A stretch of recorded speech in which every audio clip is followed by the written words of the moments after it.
Hello everyone, welcome back to my channel. So today I'm going to discuss about the new camera I'm going to use on my planned setup right here, which is the Runcam Split 3 Nano camera.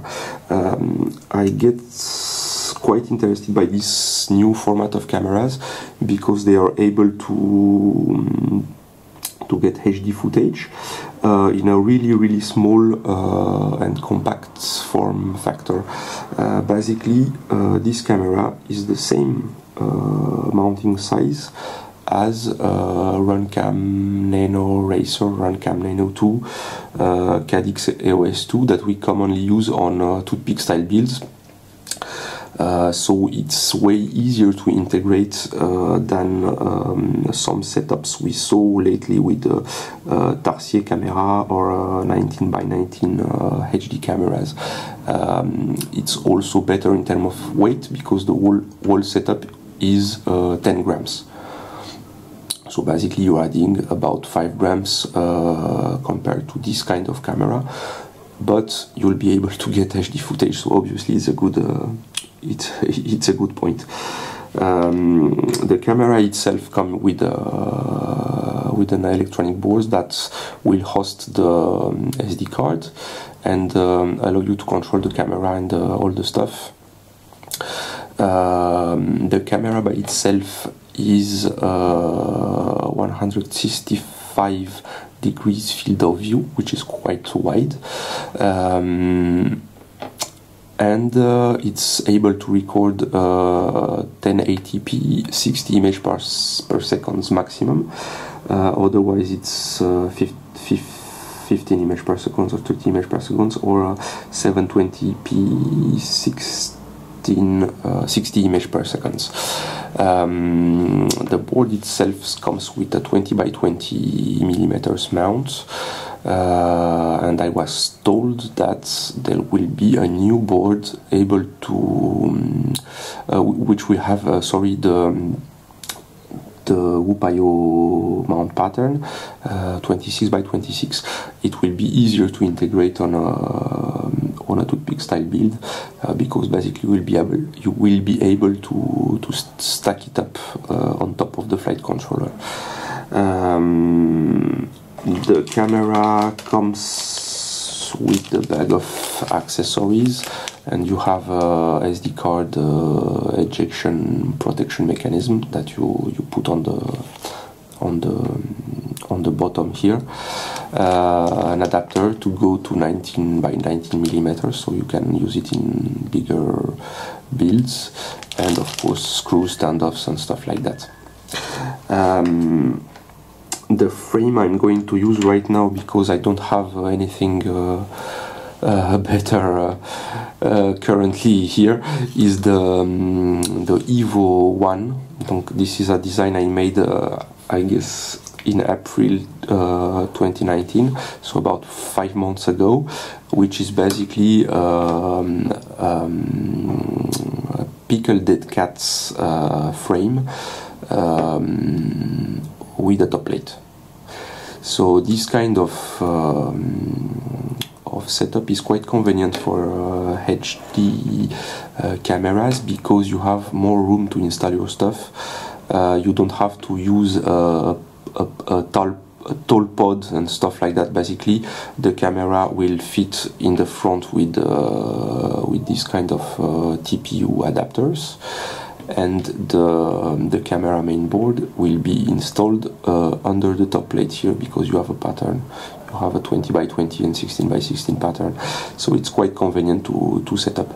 And on the bottom plate there will be the IO flight controller and the VTX and the RX for the build.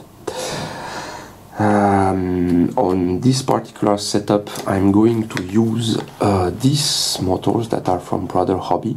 They are intended for 2S 1103, so the build will be a bit underpowered, but it won't be really an issue because with this kind of camera you have a higher latency than on common FPV cameras, so you can fly as fast and as aggressively as a normal FPV setup. So you'll be more about cruising and doing slow figures mainly.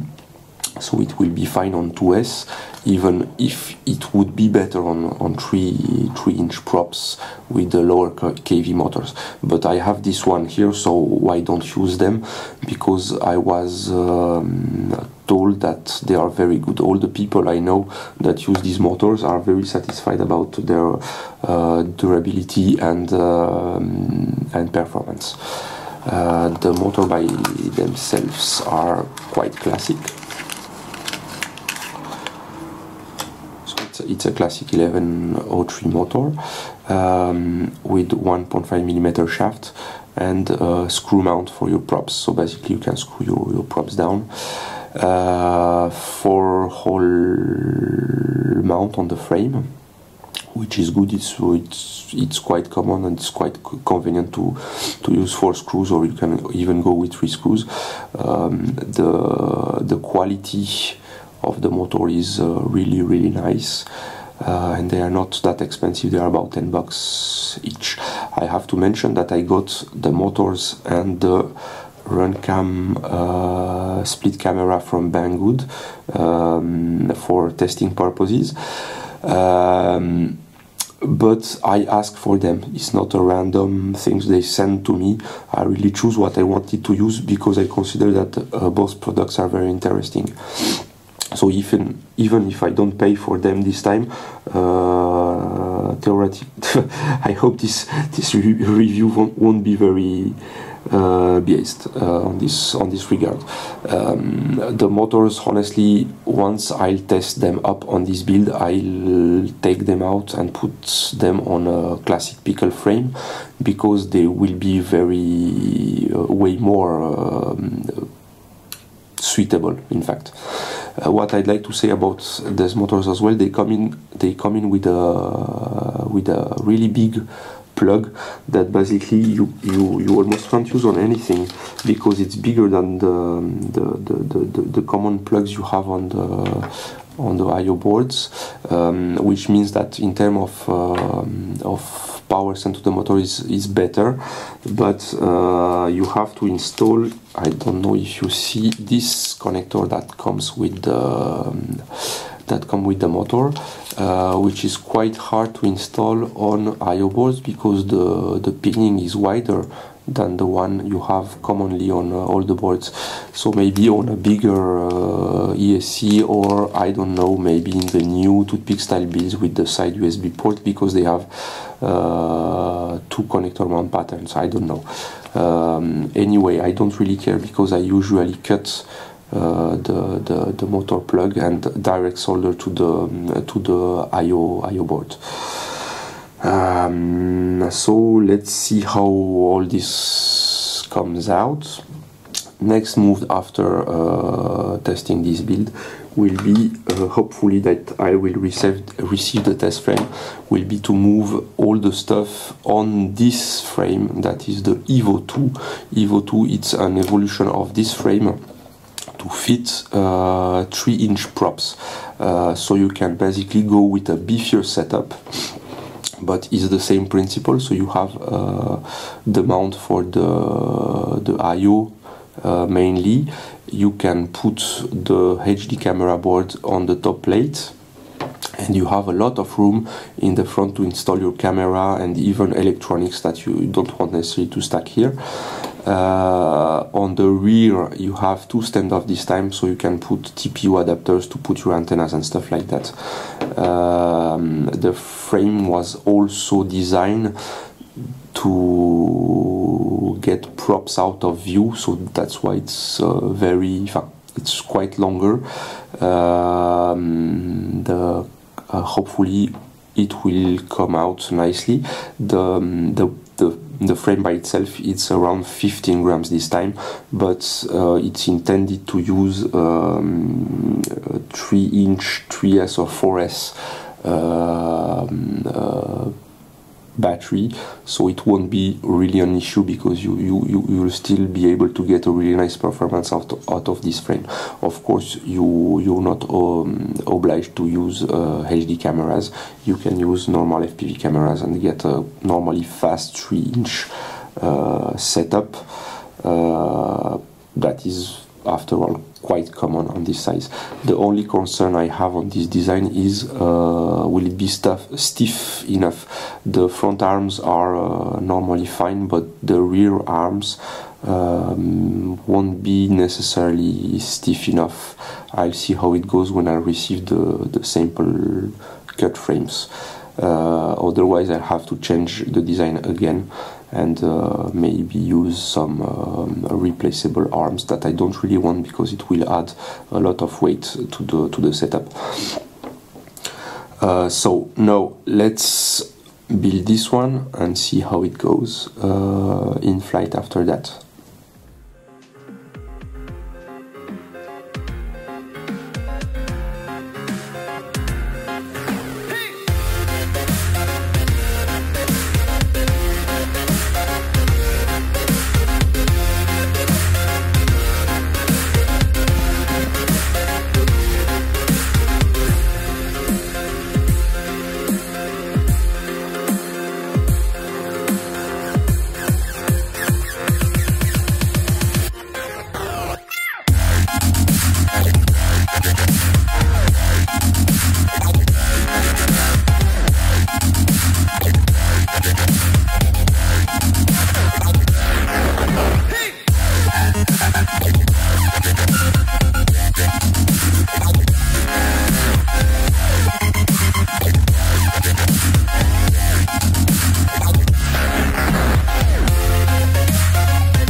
Despite the fact that everything fits in there quite easily because you have a lot of room to fit all the boards and all the components, there are a few details about this frame that I really don't like, and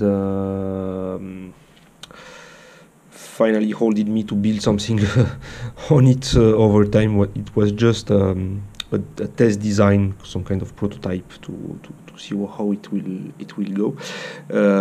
At the rear, as you can see, you have quite few clearance between the frame and the props, and eventually boards and components that you can fit here. So it could be very easy to get something in the props way and get it hit by the props. So not really good. Also got an issue that I wasn't really expecting.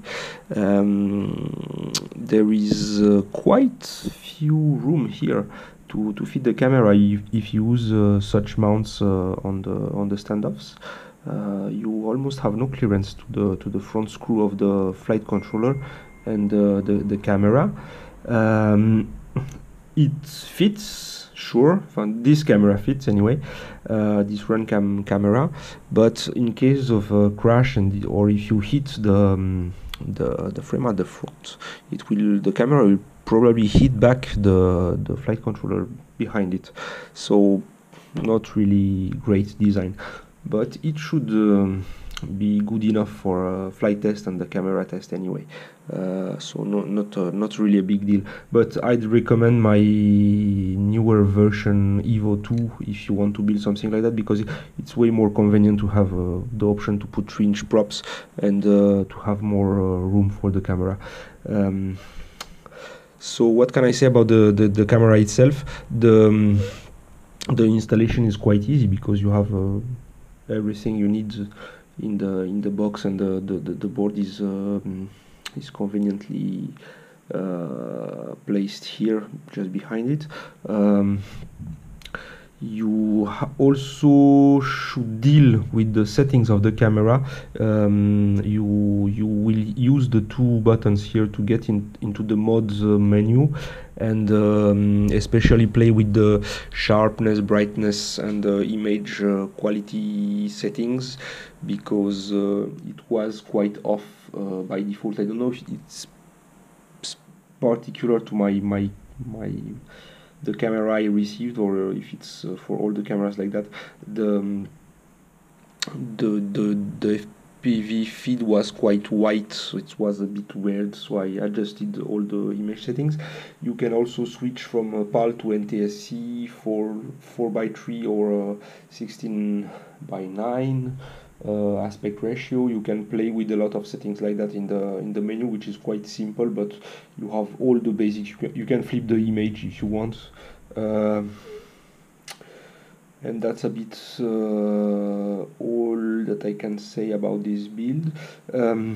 One last information: the dry build is 65.5 grams, which is a bit heavy, but it will be fine for a cinematic micro rig like that. It's not really a big issue.